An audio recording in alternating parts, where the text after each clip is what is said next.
if not, konti na lang ang mga cabinet members dyan sa present administration. If not, baka nga siya na lang ang nag-iisa na nakikitaan ng grupo namin, no? Upon consultation with my different leaders, na meron talagang malasakit, totoong pagsiserbisyo sa bayan.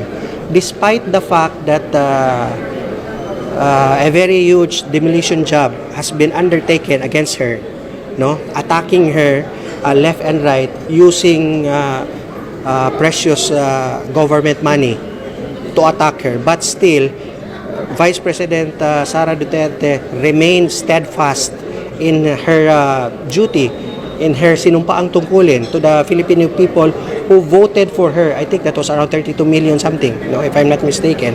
And so now we find it very fitting, no, that we issue a manifesto of support for the Vice President.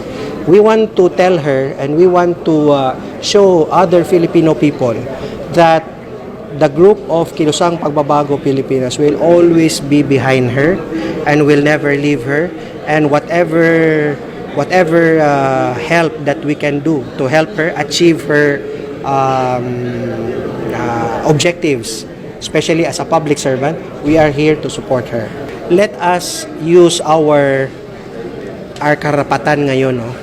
Ang mga tao kasi, karamihan sa mga tao ngayon, dalawa. Number one, hindi nila alam na meron pala silang hawak sa kamay nila ngayon na isang makapangyarihang power, no? Very strong power at the palm of their hands, no? Number two, pwedeng alam nila pero hindi nila alam paano ito gamitin, no? So that's why tayo, no, sa Kilusang Pagbabago, we encourage people to use the power right at the palm of their hands right now and exercise it.